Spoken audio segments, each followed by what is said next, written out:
తాకట్లో ఉన్న మీ బంగారాన్ని విడిపించి ఆ రోజు ఆన్లైన్ రేటుకి కొంటాం. Sharma gold company. నమస్కారం, సుమన్ టీవీకి స్వాగతం. ముందుగా సుమన్ టీవీ ప్రేక్షకులకు శ్రీ విశ్వావసునామ ఉగాది శుభాకాంక్షలు.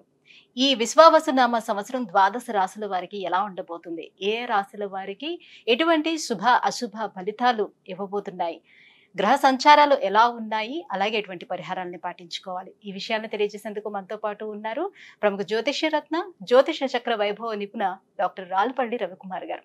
గురుగారు నమస్కారం. నమస్కారం. గురుగారు, కొత్త సంవత్సరంలోకి ఎంటర్ అవ్వబోతున్నాం. మరి కొత్త సంవత్సరం ఎలా ఉండబోతుంది ద్వాదశ రాశుల వారికి అని తెలుసుకునే ముందు గ్రహాల సంచారం ఎలా ఉంది, ముఖ్యంగా 4 గ్రహాలు మనకి ప్రతి సంవత్సరం మారేది, ఈ 4 గ్రహాల సంచారం ఎలా ఉంది, ఎలాంటి ఫలితాలు ఇస్తున్నాయి? శరదిందు సమాకారే పరబ్రహ్మ స్వరూపిణి వాసరాపీఠ నిలయ సరస్వతి నమస్తుతే. సుమన్ టీవీ ప్రేక్షకులకి నూతన సంవత్సర ఉగాది శుభాకాంక్షలు. మెయిన్గా ఏంటంటే ఈ సంవత్సర ఫలితాలు ఇప్పుడు చెప్పుకుంటున్నాం కాబట్టి ప్రతి నెల ఏంటంటే మాస ఫలితాలు చెప్పుకుంటున్నాం కాబట్టి మాస ఫలితాలు చెప్పుకున్నప్పుడు ఏంటంటే రవి 1 మంత్కి మారుతాడు ప్రతి నెల, అలాగే బుధుడు 20 డేస్, శుక్రుడు 20 రోజులు, అలాగే కుజుడు 45 రోజులు, అలాగే శుక్రుడు 20 రోజులు, చంద్రుడు అంటే ప్రతిరోజు ఒక్కొక్క నక్షత్రం మారుతుంటాడు. ఒక మెయిన్గా మటుకు గురువు, రాహు, కేతు, శని అండి. ఈ 4 కూడా ఏడాది పాటు ఇంచుమించుగా ఉంటారు కాబట్టి గురువు ఉన్నారంటే సంవత్సర కాలం పాటు అక్కడే ఉంటారు. అలాగే రాహు ఉన్నారనుకోండి, కేతు 1.5 ఇయర్ ఒక రాశి నుంచి ఇంకో రాశికి మారడానికి పడుతుంది. అలాగే శని ఉన్నారంటే 2.5 ఇయర్స్ మారుతారన్నమాట. కాబట్టి ముఖ్యంగా ఏంటంటే అందుకే ఈ సంవత్సర ఫలితాలు చెప్పుకున్నప్పుడు ఏంటంటే మెయిన్గా గురువు, రాహు, కేతు, శని యొక్క మార్పులు ఏంటనేవి తెలుసుకోవాలి. ముందుగా శని వచ్చేసి మనకి 30వ తారీఖు మార్చి నెల 2025 నుంచే మనకి కుంభరాశి నుంచి మీన రాశిలోకి ప్రవేశిస్తున్నాడు. అదే రోజు ఉగాది అయింది, అదే రోజు శని కూడా మారుతున్నారు. అలాగే రాహు, కేతులు వచ్చేసి మనకి 18 మే 2025. రాహు మారంటే కేతు కూడా మారుతాడు. అందుకే చూడండి ఎప్పుడు కూడా జాతకంలో రాహు ఆపోజిట్ కేతు ఉంటారు. నవాంశలో తీసుకున్నా కూడా రాహు ఆపోజిట్ కేతు ఉంటారు. ఎవరైనా చేతితోటి వేసి ఇచ్చినప్పుడు మర్చిపోయి రాహుకి పక్కనే కేతు వేయడం, లేదంటే రాహుకి 3 గళ్ళు పక్కన కేతు వేయడం వేస్తూ ఉండొచ్చు తెలియక వాళ్ళకి. సో ఎప్పుడు అలా కాదండి, రాహు ఆపోజిటే కేతు ఉంటారు. ఇంకోటి ప్రతి గ్రహం కూడా క్లాక్ వైజ్ తిరుగుతుంది, ఒక్క రాహుకేతువులు మటుకు యాంటీ క్లాక్ వైజ్ తిరుగుతుందన్నమాట. కాబట్టి రాహుకేతువులు మటుకు ఏనార్థం ఒక రాశి నుంచి ఇంకో రాశి మారుతారు. అతనేమో 18 మే 2025 నుంచి ముఖ్యంగా రాహు వచ్చేసి మనకి కుంభరాశిలోకి వస్తాడు, అలాగే కేతు వచ్చేసి మనకి సింహరాశిలోకి వస్తారు. వీళ్ళిద్దరు కూడా ఏనార్థం పీరియడ్ అక్కడి నుంచి ఉంటారు 18th మే నుంచి. నెక్స్ట్ వచ్చేసి మన గురువు, ముఖ్యంగా ఏంటంటే గురువే ఇంపార్టెంట్. అందరూ అనుకుంటారు గురువు మార్పు మళ్ళీ వస్తుంది. గురువు ఏ రోజైతే మారుతాడో ఆ రోజే పుష్కరాలు స్టార్ట్ అవుతాయండి. ఇదే రూల్ అనమాట. సాధారణంగా గురువు ఏ రాశి నుంచి ఏ రాశి మారుతాడు మనం అనుకుంటుంటాం. మన జాతకం చెప్పినప్పుడు కూడా మన రాశి నుంచి 2వ స్థానంలో, 5వ స్థానంలో, 7వ స్థానంలో, 9వ స్థానంలో, లాభస్థానంలో గురువు ఉన్నప్పుడు మన శుభ ఫలితాలు చెప్తుంటాం కదా. సో అందరూ అనుకుంటుంటారు అబ్బాయి ఎప్పుడు మన రాశి నుంచి 2nd హౌస్ వస్తుంది, ఎప్పుడు మన రాశి నుంచి 5th, 7th, 9th, 11th వస్తుంది. సో వాళ్ళకి ఒకటే నమ్మకం ఏంటంటే ఈ రోజైతే పుష్కరాలు స్టార్ట్ అవుతాయో ఆ రోజు గురువు ఒక రాశి నుంచి ఇంకో రాశిలోకి మారుతున్నట్టు మనం ఈజీగా గుర్తించవచ్చు. ఇంకోటి అంటే ముఖ్యంగా చాలామందికి అంటే ఇప్పుడు కొంతమందికి వివాహం కాని వారు ఉంటారు, సంతానం లేని వారు ఉంటారు, ఉన్నత చదువు గురించి వెళ్ళిన వాళ్ళు ఉంటారు, అలాగే ఫారెన్ విజిట్స్ కానీ, ట్రావెల్స్ కానీ, అంటే అసైన్మెంట్స్ కానీ గురించి వెళ్తారు, కొత్త జాబ్ గురించి, ప్రమోషన్స్ గురించి, అలాగే సంతానం, గృహం, వాహనం ఇవన్నీ కూడా మనం చెప్పుకోవాలంటే కనుక గురువు యొక్క మార్పుతోటే చెప్పాలన్నమాట. కొన్ని రాశుల వాళ్ళకి లాస్ట్ 2 ఏళ్ళు లేదనుకోండి, ఈ ఏడాది ఉంటుంది. అంటే ఆ ఏడాది వాళ్ళకి 2వ స్థానం కానీ, 5వ స్థానం కానీ, 7వ స్థానం కానీ, 9 కానీ, 11లోకి వచ్చినప్పుడు ఆ సంవత్సర కాలం పాటు. ఓవరాల్ గా అంటే ఈ 4 గ్రహాల మార్పుతోటి దేశవ్యాప్తంగా ఎటువంటి మార్పులు చోటు చేసుకునే అవకాశం ఉంటుంది ఆర్థిక పరంగా కానివ్వండి? అంటే ఆర్థిక పరంగా ఇవన్నీ కూడా ఎక్సలెంట్గా ఉంటాయి. ఎందుకంటే బుధుడు మెయిన్ వ్యాపార కారకుడు ఎవరికైనా సరే. ఆర్థికానికేమో బుధుడు అవుతాడు, అలాగే గురువు కూడా అవుతాడు. గురువు వచ్చేసి మనకి సంచారం మిథున రాశిలోకి వస్తున్నాడు. మిథున రాశి అధిపతి బుధుడు అండి. సో ఎప్పుడైతే మిథున రాశి అధిపతి బుధుడిని ఈ గురువు కలుస్తాడో, అంటే ఆ మిథున రాశిలోకి వచ్చే సంవత్సర కాలం పాటు ఉంటాడు. సో వ్యాపార అభివృద్ధి ఉంటుంది, దేశాభివృద్ధి ఉంటుంది, అన్ని విధాలు కూడా చాలా బాగుంటుంది. ప్లస్ చాలామంది అంటే ఇంకా వ్యాపారం విపరీతంగా పెరుగుతుంది, ఎక్స్పోర్ట్ కానివ్వండి, ఇవన్నీ కూడా విపరీతంగా పెరుగుతాయి అన్నమాట. వాతావరణ పరిస్థితుల్లో ఎటువంటి మార్పులు? వాతావరణం కూడా చాలా బాగుంటుంది. ఎందుకంటే శని కూడా మనకి గురువు స్థానం అయిన మీన రాశిలోకి వస్తున్నాడు. ఇంకోటి ఏంటంటే ఆధ్యాత్మిక కారకుడు శని, గురువు, కేతు కూడా అండి. అలాంటి ఆధ్యాత్మిక కారకుడైన శని వచ్చేసి మనకి గురువు రాశి అయిన మీన రాశిలోకి ఉంటాడు కాబట్టి సో ఆధ్యాత్మిక వాతావరణం 2.5 years పరిపూర్ణంగా ఉంటుందని చెప్పుకోవచ్చు. శత్రు దేశాల నుంచి వివాదాలు కానీ అలాంటి చోటు చేసుకుని అలాంటివి ఉండవు. అలాంటివి అయితే ఏ ఇబ్బంది ఉండదు, ఖచ్చితంగా ఉండదు. జూన్ తర్వాత నుంచి ఇలాంటి ప్రాబ్లమ్స్ అన్ని కూడా తీరిపోతాయి. కొన్ని రోజులు ఏంటంటే కుజుడు కూడా నీచ స్థానంలో ఉంటాడు అన్నమాట కర్కాటక రాశిలో ఈ మే, జూన్ ఆ సమయాల్లో. ఒకసారి జూన్ వెళ్ళిపోయిన తర్వాత నుంచి మటుకు ఎలాంటి ప్రాబ్లమ్స్ ఉండవు దేశానికి మటుకు. గురువు గారు, విశ్వావసునామ సంవత్సరం మరి వృషభ రాశి వారికి ఎలా ఉండబోతుంది? వీళ్ళకి గ్రహాల అనుగ్రహం ఎలా ఉంది? తప్పకుండా అమ్మా.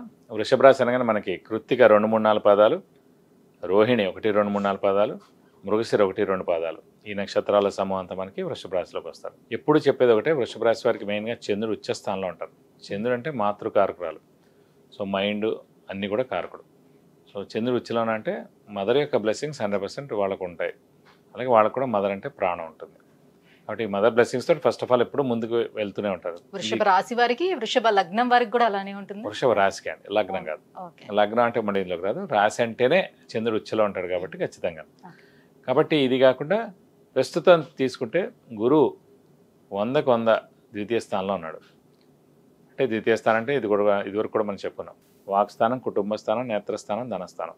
సో వాక్కి ఏ ఇబ్బంది ఉండదు, ఏం మాట్లాడినా తప్పకుండా వాళ్ళకి మంచి పనులు జరుగుతాయి.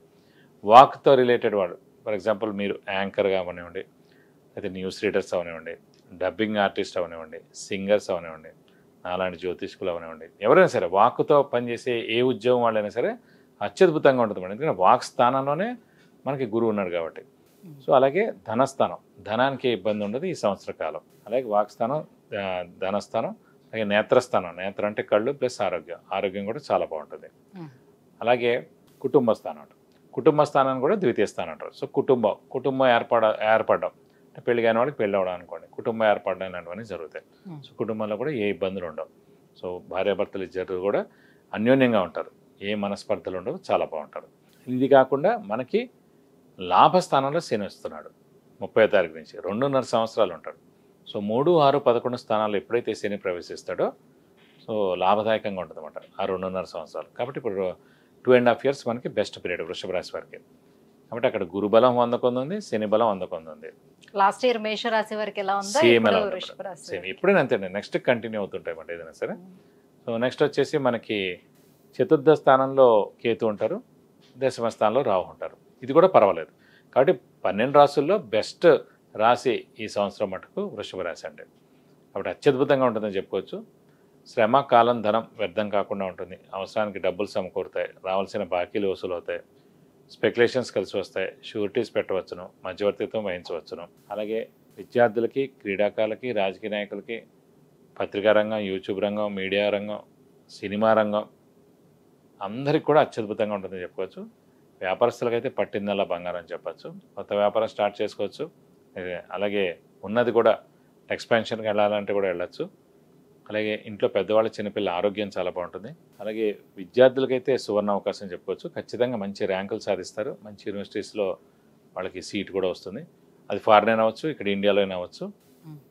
నిరుద్యోగులకు ఉద్యోగం రావడం, ఉద్యోగస్తులకు promotions, name and fame, boss నుంచి మన్నన పొందడం, అలాగే ఫారెన్ టూర్ విజిట్స్, అసైన్మెంట్స్ రావడం, అలాగే దైవబలం, దైవానుగ్రహం పరిపూర్ణంగా ఉండడం, తీర్థయాత్రలు చేయడం, గురువుని దర్శించడం, గురువు యొక్క బ్లెస్సింగ్స్ పొందడం.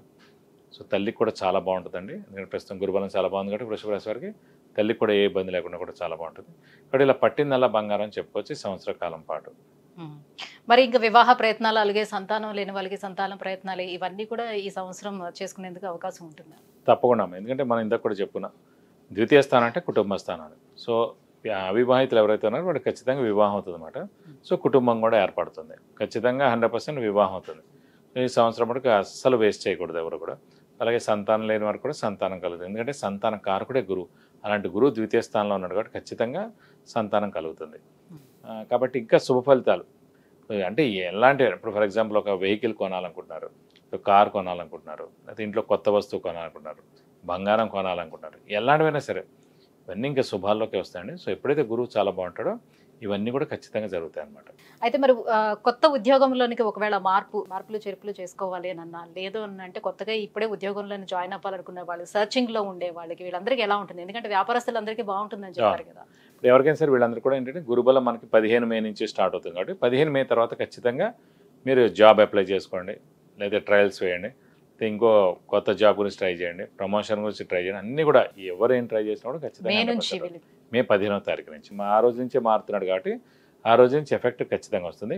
కానీ శని ఎఫెక్ట్ మటుకు ఫస్ట్ ఏప్రిల్ నుంచే స్టార్ట్ అయిపోతుంది. 30th మార్చి నుంచి శని లాభంలోకి వస్తున్నాడు కాబట్టి ఆ రోజు నుంచే శని యొక్క ఎఫెక్ట్ స్టార్ట్ అవుతుంది. ఎందుకంటే శని ప్రొఫెషన్ కారకుడు, ఉద్యోగ కారకుడు కూడా అండి. సో అతనే ఇచ్చేస్తాడు ఉద్యోగం, గురువు ఇచ్చే లోపలనే అతనే ఇస్తాడనమాట. సో 30th మార్చి నుంచి మీరు అప్లై చేసుకోవడం మొదలు పెట్టచ్చు. అన్ని రకాలుగా వీళ్ళకి బాగానే ఉంది కాబట్టి ఇంకా పరిహారాలు ఏమైనా పాటించాల్సిన అవసరం ఉంటుందంటారా? అంటే ప్రస్తుతం 4th స్థానంలో మటు కేతు ఉన్నాడు కాబట్టి అది కొంచెం మిశ్రమ ఫలితాలు ఇస్తారు. కాబట్టి వినాయకుడిని కానీ లేదంటే వెంకటేశ్వర స్వామి కానీ ఎక్కువగా ఆరాధిస్తే చాలా మంచిది. ఈ సంవత్సర కాలం అంతా కూడా మనం వినాయకుడు అష్టోత్తరం కానీ అంటే వెంకటేశ్వర స్వామి అష్టోత్తరం రోజు చదువుకోవడం కానీ చాలా మంచిది. అలాగే వినాయకుడు టెంపుల్ కానీ వెంకటేశ్వర స్వామి టెంపుల్ కానీ బుధవారం రోజున వెళ్ళి 41 ప్రదక్షిణాలు చేస్తాక మీకు అన్ని విధాలా మంచి చేకూరుతుంది. విద్య, ఉద్యోగం, వివాహం, విదేశీయానం, ఆరోగ్యం, అలాగే ఐశ్వర్యం వీటన్నిటి గురించి తెలుసుకోవాలంటే కింద స్క్రోల్ అవుతున్నటువంటి నెంబర్లకి కాల్ చేసి గురువుగారు అపాయింట్మెంట్ పొందవచ్చు. గురువుగారు, ఈ విశ్వావసు నామ సంవత్సరం వృషభ రాశి వారికి ఎలా ఉండబోతుంది, ఎటువంటి పరిహారాన్ని పాటించుకోవాలి, ఈ విషయాన్ని తెలియజేసినందుకు ధన్యవాదాలు. నమస్కారం.